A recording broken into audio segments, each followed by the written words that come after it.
Hello and welcome to Cần Thơ News of Cần Thơ Radio and Television Station. Here are today's headlines. Working session between the National Assembly Chairman Vương and the Standing Committee of the Cần Thơ City Party Committee. Permanent Vice Chairman of Cần Thơ City People Committee received and worked with the Senko group. Cần Thơ City will operate the first smart education operation center in the Mekong Delta region. Top news today. On the afternoon of October 10, the NA Chairman Vương had a working session with the Standing Committee of the Cần Thơ City Party Committee. Besides recognizing the city and praising the results and achievement, the chairman also pointed out limitations and noted things that Cần Thơ needs to pay attention to in implementing Resolution number 45 of the National Assembly. The chairman of the National Assembly suggested that the city concentrate on directing the more effective implementation of Resolution number 59 of the Politburo and number 45 of the National Assembly, in which attention should be paid to summarizing the resolution's 3-year implementation and reporting to the National Assembly at the end of 2024. Complete documents as soon as possible, submit them for approval and plan the efficient implementation of Cần Thơ City Planning 2021-2030 term, vision towards 2050. Mr. Vương is confident that the City Party Committee will achieve its objective of transforming the city into one that is ecologically sound, civilized, and modern, while retaining the regional Mekong Delta culture. To do this, city leaders need to have innovative ideas, a clear vision, and most importantly, lofty objectives.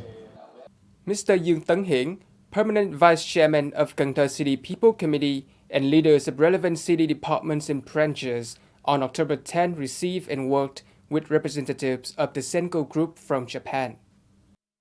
According to a spokesman, the Senko Group has creative firms in the German city and Hanoi that are focused on food, packaging, warehousing, and transportation.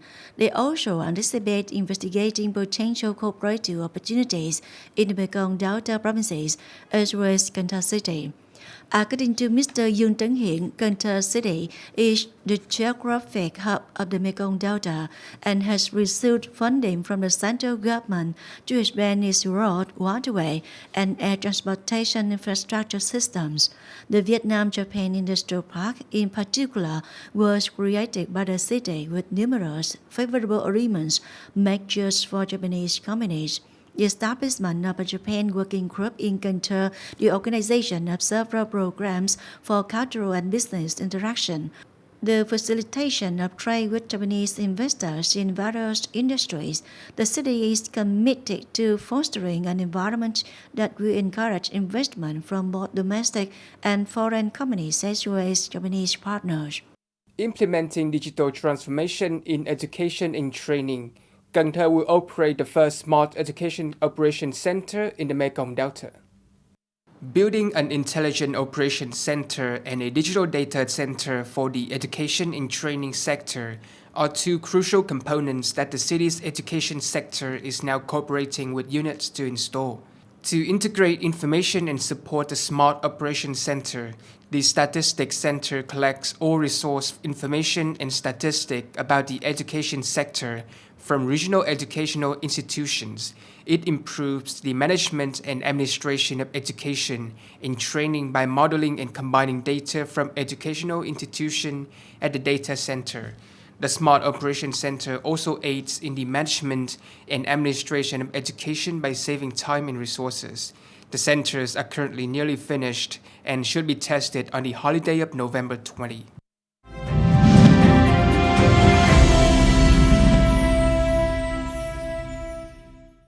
The government has proposed a roadmap for salary reform for caterers and civil servants and the armed forces with 6 reform contents according to Resolution number 27 and QTW.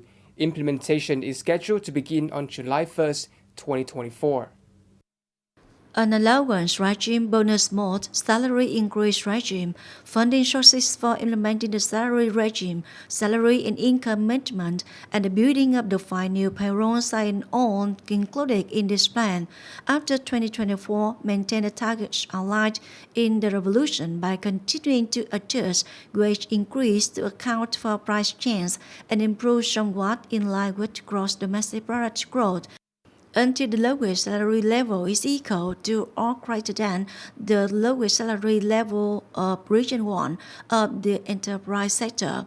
The government will report to the Party Committee and submit to the Politburo for consideration and decision on the precise contents of the new salary regime based on the conclusion of the competent authorities, so that competent agencies can issue documents specifically stipulating the new salary regime for subjects under its management.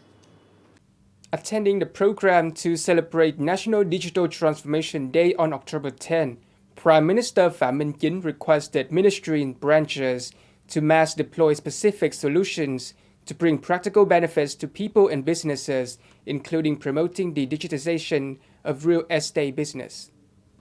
The Ministry of Public Security was specifically tasked with leading and coordinating with the Ministries of Information and Communications, of Construction, and Natural Resources and Environment to conduct research and develop solutions to incorporate national digital address information into the database of the country's population, connect the National Land Database System and National Real Estate Exchange System with electronic identification accounts, declare the digital addresses of people and organizing on VNEID to make sure that they conform with existing laws, report to the Prime Minister on the outcomes by November 30, 2023.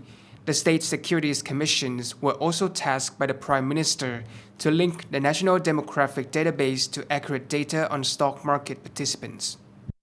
The Ministry of Education and Training has just issued a draft circular on regulations on recognition of secondary school graduation. Accordingly, this draft removes the provision on good, excellent, and average graduation rating in the old regulations.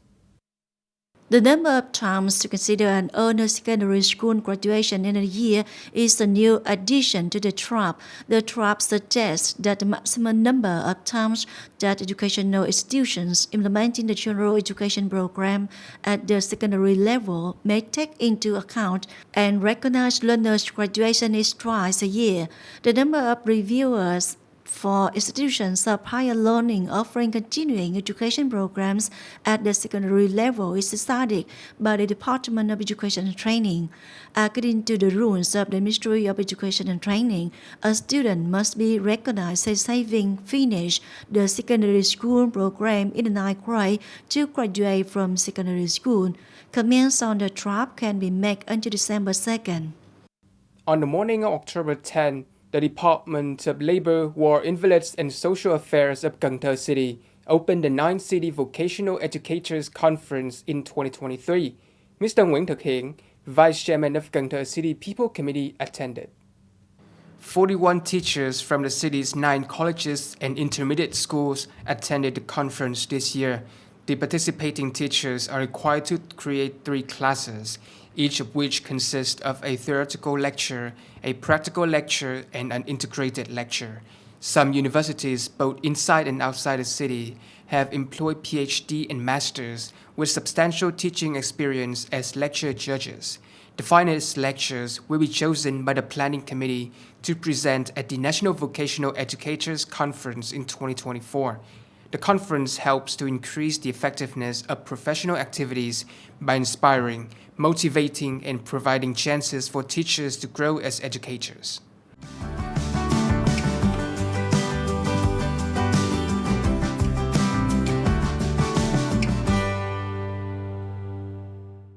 Coming up next is the weather forecast.